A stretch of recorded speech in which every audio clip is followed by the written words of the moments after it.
got a four-wheel drive from this point here up to Low Mantan, and I went with her on this day here up to Low Mantan.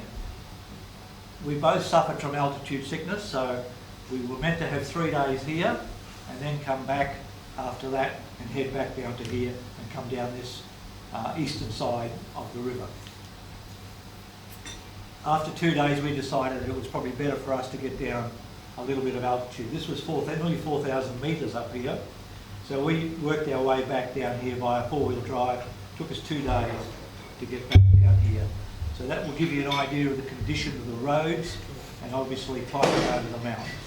So we made back to Chusan, which is here somewhere, the first day, and then back to Jobson the second day.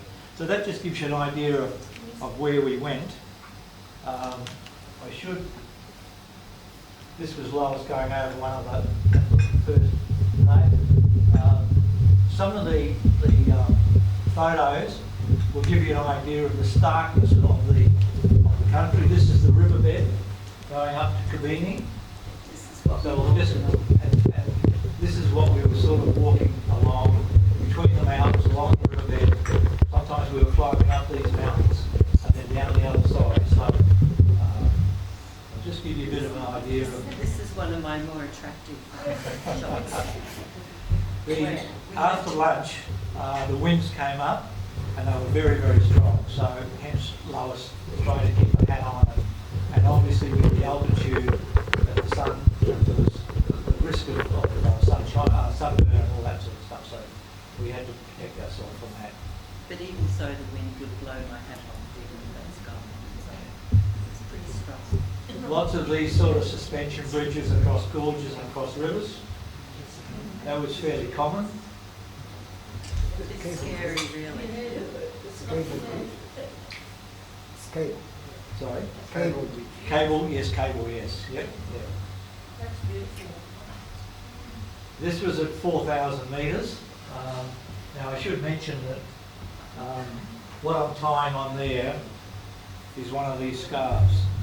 This is called a carton. And this is like a gift to a priest, a lama, a Buddha.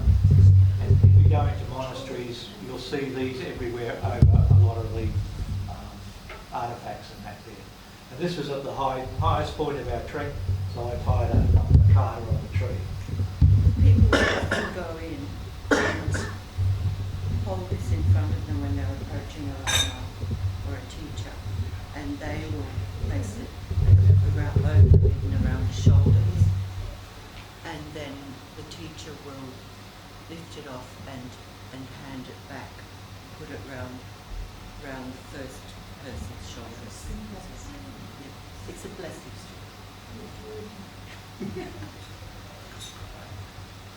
We're up obviously above the tree line in all of these photos, so hence there's not much in the way of trees. This is part of the flight into Jobson over the mountains. The flight from Whiteoak to Jobson flew between Annapurna and Dakari, which is the two high mountains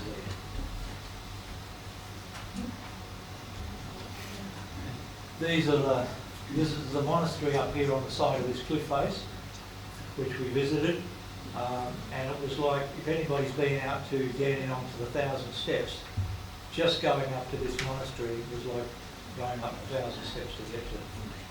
And obviously inside, it was inside, oh that's not what I was looking for. There's some photos in the cave here. Oh, where are they? Yeah, this is inside that cave, inside the monastery. So there's a lot of cards you can see hanging around there, a lot of different colours and different types. And obviously there's into the walls of the cave are these artefacts. In all of the towns you go through, the little villages, most of the villages have these protectors, they call them, to protect them from the demons. So as you go into the village, there's one way in and there's one way out, and they have these sorts of things on the way in and on the way out And they also have these little, what do you call them, chortens as you go in. And often you can go underneath the chorten, and when you look up, there's all these fantastic artworks. And unfortunately, the light in there is not very good, so you can't get too good a photo. So I've got a couple of photos further on that I'll show you what they're like. But these chortens, you have to walk around the left-hand side of them as you're going in, the reverse as you're going out, obviously. So this is another chorten. They're everywhere. They're like flies up there, except there's no flies. This is just a map of the area, which is basically that map that I've got there. It's just flying over, going up to Jobson, so flying over the forest in a small plane. Is it high forest? Sorry. High forest or? Yes, that was probably at about 4,000 metres. Yeah, the height of that. Up above that is just there's nothing there, you know. So on the river, there's lots of these farms, and obviously they all grow different things. So I'm just going to, I've got some information here that I wanted to talk about. Maybe I should, before I go too much further, I might just start at the beginning of this, and I won't miss any of it out. What I wanted to talk about was you would have seen the flags that have been flying there. They're always in groups of 5, and they're called the 5 pure lights. Most commonly seen in prayer flags, and these prayer flags are sometimes called wind horses. As a symbolic object to spread good fortune, peace, sympathy, wisdom to human beings. Prayer flags are a fixed colour pattern, and they cannot be altered with the 5 colours. Blue is on the top, which symbolises the blue sky. White is symbolising the white clouds. The next one is red, symbolising flames. Green is the colour of the river or water. And finally, the yellow represents the earth. These 5 colours mirror the natural phenomena of our world, and each is closely connected and indispensable. This also mirrors the lives of Tibetans longing for a peaceful and happy life. Blue for purity and healing, white for learning and knowledge, red for life force and preservation, green for balance and harmony, and the yellow symbolises rootedness and renunciation. Each of these colours are also represented by a Buddha, and as part of our own body, such as the ears, the eyes, tongue, head and nose. In Buddhism, the beauty of prayer flags fluttering in the wind, sometimes waving gently, sometimes raging, a dance of shadow and light. Prayer flags are not just pieces of coloured cloth with funny writings on them. The writings are ancient Buddhist prayers, mantras and powerful symbols displayed on them to produce a spiritual variation that is activated and carried on the wind across the countryside. The silent prayers are blessings spoken on the breath of nature that touch all beings, uplifting them and making them happier. Just as a drop of water can permeate the ocean, prayers dissolve on the breeze and extend to fill all the space. According to some lamas, prayer flags date back to pre-Buddhist times, to the Bond tradition, with each colour corresponding to a primary element: earth, water, fire, air and space, the building blocks of our physical bodies and of our environment. Traditional prayer flags designs were passed down over the past 1,000 years, and designs were originally created by Buddhist masters, and the printing process hasn't changed over the last 500 years, with handcrafted woodblocks still in use today. Although when China came to Tibet, they destroyed a lot of the Tibetan culture. Tibetan refugees found the woodblocks very heavy to carry, and the Chinese saw them as a source of firewood for their troops. So today, most flags are made using silkscreen techniques. Lois is just going to explain a bit about tankas, and I'll just...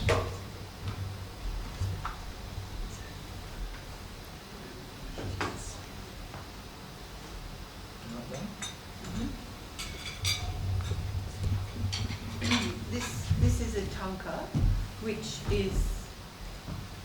is an image of a Buddha, and it is meant to be used as a devotional item or something which inspires you when you're about to meditate.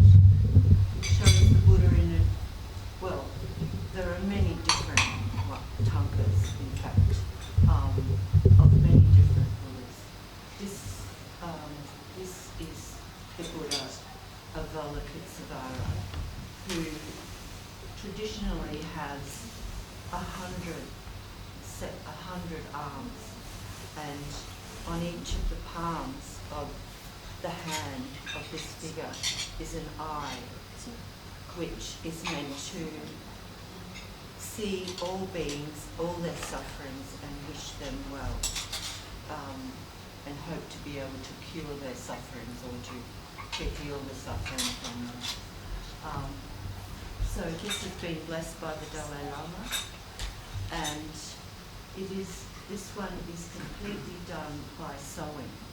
And if you look closely, get a chance to look more closely, you'll see that the work is extremely fine and beautifully done. In fact, when we went to the Tiji Festival, which was our aim for our walk, there was, on each day, and there were 3 days of the festival, there, from the top of a wall against which the monks were sitting, a huge tanka was rolled down, and first it had the cloth covering over it, and then the covering was removed and it was revealed, and it was done part painting and part by sewing and applique work, and each day, each of the figures for each day corresponds to the material that is being covered on that day of dancing. So a lot of care is taken in the making of these, so please feel free to have a look a little bit later and you'll just see how beautiful the work is on it. Thank you. Now we're doing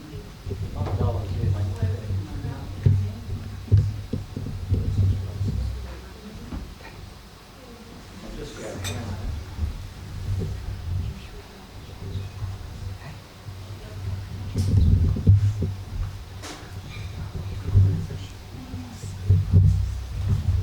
This is an almost completely, can everybody see, abstract painting known as a mandala.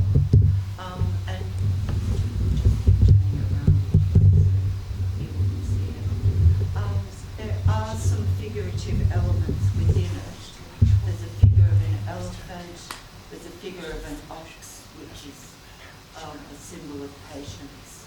But really what these are meant to be is a sort of a map to guide you on the path to enlightenment. In the very centre, if you reach there, you have attained enlightenment.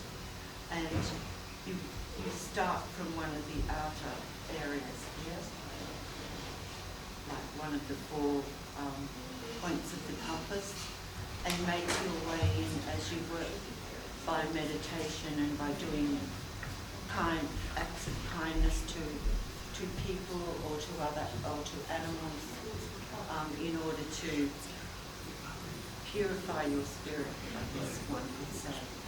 So it's very hard to see any detail from the distance at which you're sitting, but please feel free to come up and have a look after we've finished speaking. There's an area around here which represents water, and there's a lot of detail which is done in gold. Monks will make one of these. Basically, I've said most of what I was going to say anyway, that a human being will start at birth, make their way through during their lifetime with the aim of reaching the stage of enlightenment. not very likely to occur in one lifetime. It's said that we live innumerable lifetimes, and that every human being has once been our mother, the mother of each of us. So that is what is said in Buddhism, that is the case, that we've all lived so uncountable numbers of lives. So you are very welcome to have a look at this. This one and the other one were done by a painter who is also a Lama, and his work is very fine. We compared it with the work of others, and you can see the difference. So I guess you could say it's a labour of love, really. Very, very precise. And they're both the same meaning? Yes, basically, yes. What I was going to say was that travelling groups of monks often will make a mandala using coloured sands and little metal tubes from which a fine stream of sand will fall, and the mandala could be about the size of this table, but it will be squared as well. It will be within a square frame. And the detail that they achieve on those is equivalent to the detail on the paintings that I'm showing you. Then at the end, it takes about a week to create, and it's the work of many months. There you have it. That's a very beautiful one. In the end, it's done onto a board. They will take a broom or a small brush and sweep it all together into one pile, and pour the sand grains into a bottle and take it out and pour it into a river or the sea. That symbolises the impermanence of existence. Nothing lasts.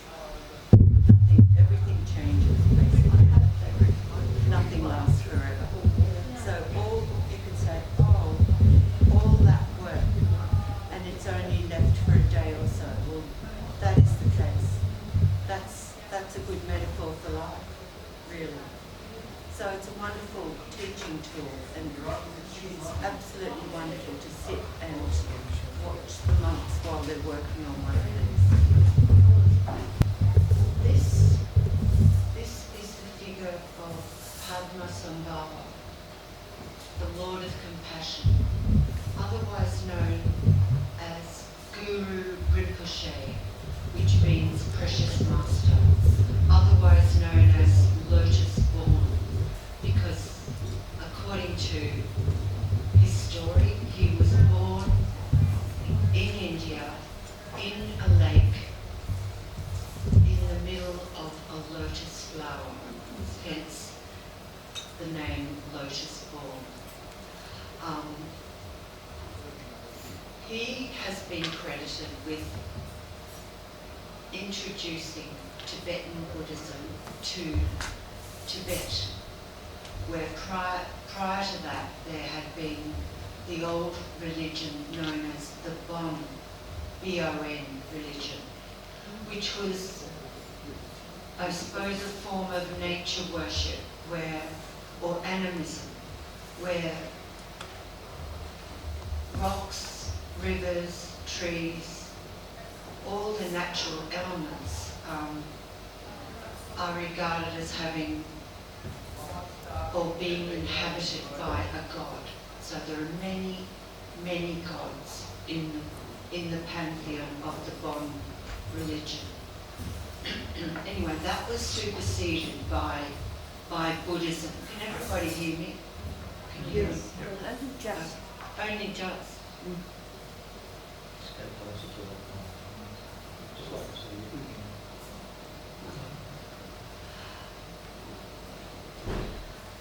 He is seated in a pose known as the king's pose. It's not, obviously it's not the same as the lotus position where one's legs are drawn, feet are drawn right up. His legs are sitting in a fairly relaxed way in front of him. Of course you can come closer if you need to, you can certainly have a good look at it after, at the figure, after I finish speaking. On his head is a hat which represents a lotus flower, the petals of a lotus. It's not dissimilar, in fact, to hats worn by Tibetan men, which have come up to a point and then have ear flaps, which are usually pinned up in a sort of a loop.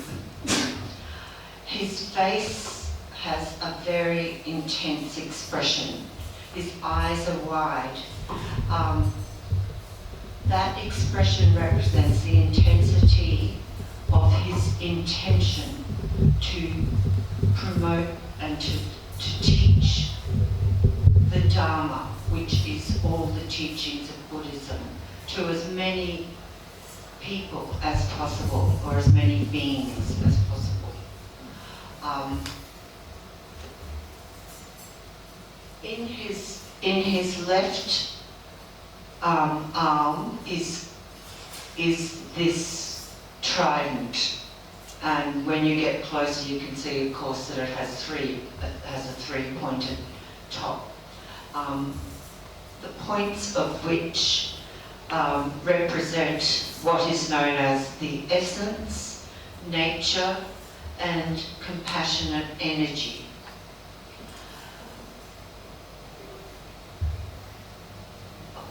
Oh, that's bad. Also, in his left hand is a cup which is filled with nectar, of the nectar of compassion, the nectar of blissfulness. His hand, which is holding the cup, is in the pose of equanimity, which is a state, as you would probably know, where no matter what happens, you will not become ruffled in your feelings or in your reactions to whatever happens, good or bad. You will still maintain a calm demeanour and a calm interior, even better.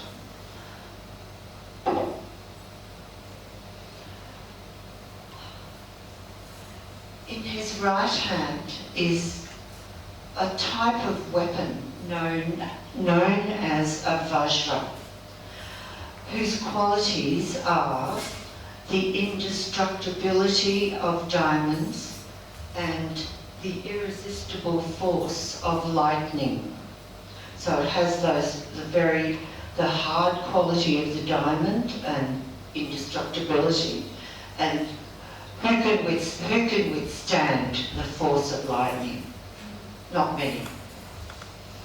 There's much more that I could say about his clothing and the meaning of the different parts of his attire.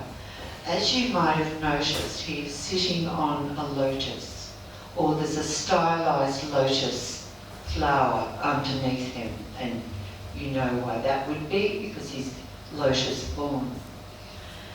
There are many, many myths and stories which have grown up around Padmasambhava. It's quite difficult to tease them all out and separate the fact from the fiction, but apparently he came into Tibet in the 8th century AD, having been invited by the king. When he met the king, apparently there was some speculation as to whether he would, or who would dominate, who would bow down, the king before Guru Rinpoche, or Guru Rinpoche before the king. Well, apparently when when Guru Rinpoche arrived there, he stunned them all with the shine of his nature and the brilliance of his nature, and the king and his court submitted to Padmasambhava, which meant that Buddhism would therefore spread throughout Tibet. It may not have happened if the king had dominated that contest. So this is a little bit about the revered Padmasambhava, who's he came from India. Didn't I say that? Oh, You did, but I was listening intently to the description of the Guru, and I missed it. Oh, that's okay. He was born in India, and studied and became a master of the Dharma, the teachings of Buddhism, before coming to Tibet.